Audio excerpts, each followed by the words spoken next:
एक गांव में सुनैना नाम की एक लड़की रहती थी। सुनैना अपने माँ के साथ रहती थी। बचपन में ही उसके पापा का मौत हो गया था। तब से उसकी माँ ने बहुत मेहनत करके उसकी देखभाल करके उसको बड़ा किया था। लेकिन धीरे धीरे जैसे ही उसकी माँ की उम्र बढ़ रही थी, उनके काम करने का क्षमता भी कम होता जा रहा था। इस वजह से घर चलाने का जिम्मेदारी भी सुनैना को लेना पड़ा। एक दिन वो अपने माँ के पास गई और अपनी माँ से कही, माँ, दूसरे के घर में काम करके घर चलाना बहुत मुश्किल हो रहा है। मुझे कोई और काम करना होगा। इसलिए मैं सोच रही थी हमारे घर के पीछे जो बागीचा है वहाँ मैं एक आम का पेड़ लगाऊंगी। वो तो ठीक है बेटी, लेकिन पेड़ के बीज खरीदने के लिए तुझे पैसे कहाँ से मिलेंगे? हमारे घर में तो एक भी पैसा नहीं है। माँ, मैंने काम करके कुछ पैसे जमा किया है। उन पैसों से ही मैं बीज खरीद के लाऊंगी और फिर आम का पेड़ उगा के उनका देखभाल करूंगी। बेटी, तू अब जिम्मेदार हो गई है। तुझे सही लगे तो तू वही कर। मैं हमेशा तेरे साथ हूँ। अपनी माँ की बात सुन के सुनैना को बहुत अच्छा लगा और वो अगले दिन ही शहर से आम के बीज खरीद के लाई। और वो बीज अपने बागीचे में लगाने के बाद उन आम के पेड़ों का बहुत अच्छे से देखभाल करने लगी। कुछ महीनों बाद वो आम के पेड़ बड़े हो गए और कुछ महीनों बाद उन पेड़ों पे आम भी आ गए। ये देख के सुनैना को बहुत अच्छा लगा। ऐसे ही एक दिन सुनैना आम के पेड़ों को पानी देने के लिए बागीचे में गई। वहाँ जाके जैसे ही उसने एक आम के पेड़ में पानी डाला, उसने देखा उस आम के पेड़ के नीचे एक जादूगरनी सो रही है और उसने उसके ऊपर पानी डाल दिया। कौन है तू लड़की? तेरी इतनी हिम्मत कैसे हुई? तूने मेरे ऊपर पानी डाल दिया। तूने देखा नहीं मैं यहाँ सो रही थी? जादूगरनी, आप मुझे माफ कर दीजिए। मैंने आपको नहीं देखा था। मैंने जानबूझ के आपके ऊपर पानी नहीं डाला। ये मेरा बगीचा है। मैं तो पेड़ों को पानी देने आई थी। लेकिन सुनैना की बात सुन के भी वो जादूगरनी का गुस्सा ठंडा नहीं हुआ और वो गुस्सा होके सुनैना से कही, नहीं, तुम्हें इसकी सजा जरूर मिलेगी। मैं तुम्हारे साथ ऐसा करूँगी कि जिंदगी भर तुम्हें इस गलती का याद आएगा और तुम्हें पछतावा होगा।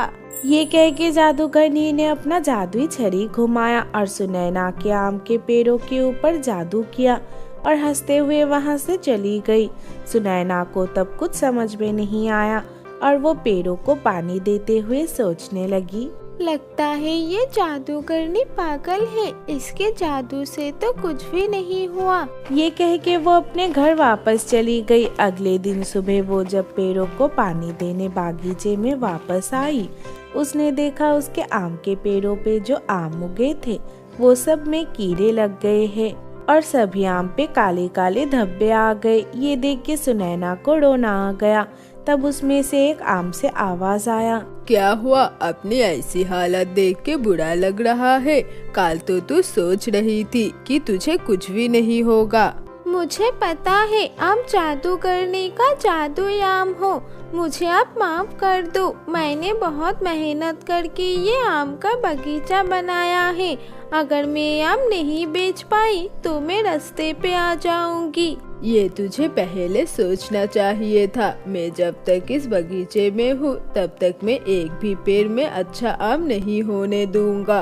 और अगर तूने मुझे यहाँ से हटाने के बारे में सोचा भी तो मैं तेरे घर को आग से जला दूंगा।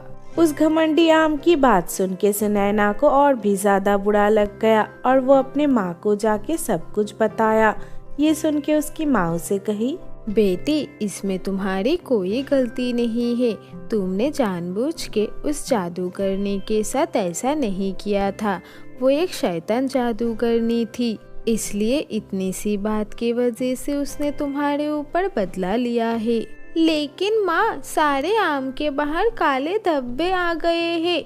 मैं अब उनको कैसे बेचूंगी? अगर मैं वो आम नहीं बेच पाई तो अपना घर कैसे चलाऊंगी? बेटी, तुमने जो आम उगाया है उनमें तो बस बाहर ही काले धब्बे आए हैं, लेकिन वो तो खाने में ही बहुत अच्छा है। तुम एक बार इन आमों को बाजार ले जाके देखो, शायद वो बिक जाए।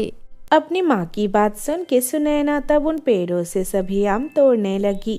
ये देख के वो घमंडी आम हंसने लगा और वो सुनैना से कहा, तुझे क्या लग रहा है, तू ये खराब आम ले जाके बाजार में बेच पाएगी? तू तो बहुत ही बेवकूफ लड़की है। लेकिन सुनैना ने उस आम की एक भी बात नहीं सुना और वो सब आम लेके बाजार चली गई।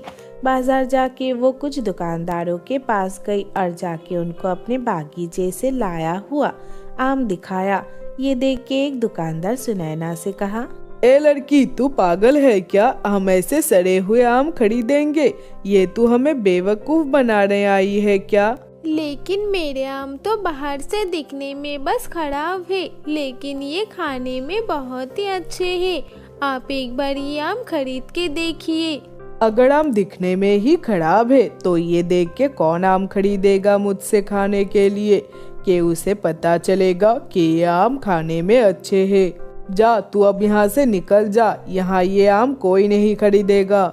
ये कह के उस दुकानदार ने सुनैना को वहाँ से भगा दिया। वो रोते हुए वो सब आम लेके घर वापस चली गई और अपने माँ के सामने बैठ के रोने लगी। ऐसे ही कुछ दिन निकल गया। कुछ दिनों बाद उसने जिन लोगों से उधार लिया था सबको पता चल गया कि सुनैना के बागीचे के आम खराब हो गए हैं और वो अपना पैसा वापस लेने के लिए सुनैना के घर आने लगे। इस वजह से वो उन लोगों से भागने के लिए वो घर से बाहर रहने लगी। ऐसे ही एक दिन वो एक जंगल के अंदर छुप के बैठी हुई थी और अपने किस्मत को कोस रही थी। ये मेरे साथ क्या हो गया? मैं सब कुछ सही करना चाह रही थी, लेकिन मेरे साथ ही ऐसा हो गया। मेरा किस्मत ही खराब है। ये सोच के वो रोते हुए वहाँ से जा रही थी। तब उसने देखा उससे कुछ दूर एक पेड़ के पीछे कोई पड़ा हुआ है। ये देख के वो सोचने लगी, लगता है वहाँ कोई इंसान पड़ा हुआ है। मैं जाके देखती हूँ, शायद उनको मदद की जरूरत है। ये सोच के सुनैना उस पेड़ के पीछे गई। वहाँ जाके उसने देखा एक साधु बाबा बेहोश होके उस पेड़ के नीचे पड़ा हुआ है। ये देख के सुनैना घबरा गई। ये साधु बाबा तो बेहोश हो गए हैं। मुझे इनको पानी पिलाना पड़ेगा, नहीं तो ये ठीक नहीं होंगे। ये कह के सुनैना भागते हुए अपने घर वापस गई और अपने घर से साधु बाबा के लिए पानी लेके आई। और जैसे ही सुनैना ने उस साधु बाबा को पानी पिलाया, उस साधु बाबा को होश आ गया। साधु बाबा ने आँख खोल के सुनैना को देखा। वो सुनैना से कही, बेटी, तुम कौन हो? तुम यहाँ भगवान की तरह आके मेरी जान बचाई है। मुझे पता नहीं है, मैं तुमसे कैसे शुक्रिया कहूँगा। आप मुझसे उम्र में इतने बड़े हैं, मैं आपकी जान बचा पाई, ये मेरे लिए सबसे बड़ी बात है। लेकिन आपकी ऐसी हालत कैसे हुई? बेटी, मैं एक चुड़ैल को पकड़ने गया था, लेकिन वो बहुत ताकतवर है और वो मेरा पीछा करने लगी और मैं भागते हुए यहाँ आके बेहोश हो गया। लेकिन बेटी, तुम इस सुनसान जगह में क्या कर रही हो? उस साधु बाबा की बात सुन के सुनैना ने सब कुछ उस साधु बाबा को बताया। ये सुन के वो साधु बाबा सुनैना से कहे, बेटी, उस शैतान जादूगरनी ने तुम्हारे साथ बहुत गलत किया है, लेकिन तुमने मेरी जान बचाई है, इसीलिए मैं जरूर तुम्हारी मदद करूँगा। ये कह के उस साधु बाबा ने अपना हाथ घुमाया और उनके हाथ में एक जादुई बोतल आ गया। फिर उन्होंने वो जादुई बोतल सुनैना को दिया और सुनैना से कहा, इसमें जादुई पानी है, ये तुम जाके अपने बागीचे के चारों तरफ छिड़क दो, फिर देखना सब कुछ ठीक हो जाएगा। अभी मैं चलता हूँ, मुझे उस चुड़ैल को पकड़ना ही पड़ेगा। ये कह के वो साधु बाबा वहाँ से चले गए। सुनैना वो जादुई पानी लेके अपने घर वापस चली गई। वहाँ जाके जैसे ही उसने वो पानी अपने बागीचे के चारों तरफ छिड़क दिया, वो घमंडी आम के ऊपर आग लग गया। वो जल के राख हो गया। कुछ देर बाद उन पेड़ों में उगे हुए सारे आम गायब हो गए और उन आमों के जगह पे सोने के आम उन पेड़ों में आ गए। ये देख के सुनैना खुशी से नाचने लगी। उसके बाद से सुनैना धीरे धीरे वो सोने के आम बेच के पैसे कमाने लगी। कुछ दिनों में ही वो बहुत अमीर हो गई और उसके बाद उसने एक बड़ा सा घर बना लिया और नई गाड़ी खरीद ली। फिर अपनी माँ के साथ उस आलीशान घर में खुशी खुशी रहने लगी। बहुत समय पहले परी देश में 3 परी बहनें रहती थी, मीना परी, हीना परी और सीमा परी। वो तीनों बहनें दिल की बहुत अच्छी थी, लेकिन उन तीनों के रंग ही बिल्कुल कोयले जैसे काले थे। इस वजह से सभी परी लोग के सभी परियां उन लोगों की मजाक उड़ाया करती थी। इस कारण से वो तीनों बहनें ही बहुत दुखी रहा करती थी। उन तीनों बहनों को छोड़ के कोई और परियां उनसे ठीक से बात भी नहीं करते थे। ऐसे ही एक दिन उन लोगों को एक शादी में न्योता मिला।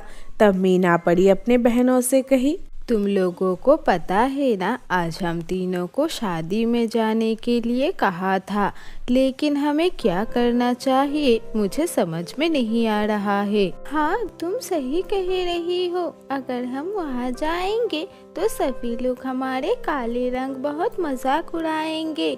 ये बात मुझे बिल्कुल भी अच्छा नहीं लगता, लेकिन हमें वहाँ जाना ही पड़ेगा। वो हमारे माँ की बहुत अच्छी सहेली थी और आज उनके बेटी का शादी है, इसलिए अगर कोई भी हमें कुछ कहेगी तो हमें उनके बातों का अनसुना कर देंगे। सीमा परी की बात सुन के सब बहनें समझ गए और वो तीनों बहनें शादी में जाने के लिए तैयार होने लगे। शाम को वो तीनों बहनें अच्छे से तैयार होके शादी में चले गए। वो तीनों बहनें जैसे ही वहाँ पहुँचे, वहाँ आए हुए दूसरे परियां उनको देख के उनके काले रंग की मजाक उड़ाने लग गए। अरे देखो, यहाँ कौन आया है? ये तीनों कोयले यहाँ क्या करने आए हैं? इनको किसने बुलाया है यहाँ? हाँ, अगर बारातियों ने इन तीनों को देख लिया तो वो यहाँ से डर के मारे भाग जाएंगे। इससे पहले हमें इनको बाहर भेजना पड़ेगा। अरे ये लोग यहाँ खाना खाने आए हैं, जल्दी से इनको खाना देते हैं, फिर ये लोग यहाँ से चले जाएंगे। उन परियों की बात सुन के हीना परी को बहुत बुरा लग गया और वो अपने बहनों से कही, ये लोग हम लोगों को बिल्कुल पसंद नहीं करते हैं। तब से ये लोग हमारी मजा उड़ा रहे हैं। हमें यहाँ से चले जाना चाहिए, नहीं तो ये हम लोगों का और भी बेइज्जती करेंगे। हाँ, तुम सही कह रही हो। चलो हम लोग घर वापस चले जाते हैं। इसके बाद हम घर के तब निकलेंगे जब हम इनके जैसे गोरी और सुंदर होंगे। ये कह के वो तीनों बहनें अपने घर वापस चले गए। घर जाके वो तीनों दुखी हो के अपने घर में बैठे हुए थे। तब मीना परी बाकी बहनों से कही, बहुत हो गया, अब हम लोगों ने बहुत अपमान सहा है। हमें ऐसा कुछ करना पड़ेगा कि हम बाकियों के जैसे गोरे हो जाए।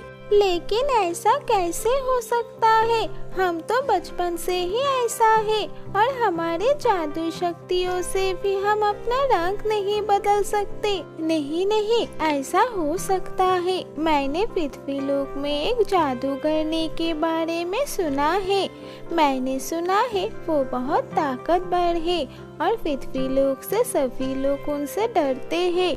हमें उसके पास जाना चाहिए, वो हमें जरूर सुंदर और गोरे बना देंगे। ठीक है, फिर कल सुबह ही हम तीनों परी बहनें उस जादूगरनी के पास जाएंगे और हम अपने साथ कुछ सोने के सिक्के भी लेके जाएंगे। अगर उन्होंने हमसे कुछ मांगा तो हम उन्हें सोने के सिक्के दे देंगे। ये कह के अगले दिन सुबह वो तीनों परी बहनें उस जादूगरनी के पास चली गई। वो जादूगरनी एक गुफे के अंदर रहती थी। वो तीनों उस गुफे के बाहर जाके बहुत देर से आवाज लगाने लगे। कुछ देर बाद वो जादूगरनी अपने गुफे से बाहर आई। क्या हुआ? तुम लोग इतना शोर क्यों मचा रही हो? तुम लोगों को पता नहीं है इस जगह पे आना मना है, और जो भी यहाँ आने की कोशिश करते हैं उन लोगों की मैं क्या हशर करती हूँ तुम लोगों को नहीं पता है। हमें पता है, आप बहुत ताकतवर है। हम तीनों परी देश से आए हैं आपसे मदद मांगने के लिए। क्या आप हमारी मदद कर सकते हैं? तुम तीनों परियां हो, मतलब तुम्हें रानी परी ने भेजा है मुझे पकड़ने के लिए। तुम अभी यहाँ से चली जाओ। उस रानी परी ने मुझे बहुत सताया है। अभी मैं पहले जैसे कमजोर नहीं रही। अगर तुम लोगों ने मेरे साथ कुछ किया तो मैं तुम लोगों को नहीं छोड़ूंगी। ये सुन के सीमा परी उस जादूगरनी के पास जाती है और जाके उनकी सभी दिक्कतें उस जादूगरनी को बताती है। ये सुन के वो जादूगरनी कहती है, तुम तीनों ही तो कोयले जैसे काले हो, रानी परी के पास क्यों नहीं गए तुम?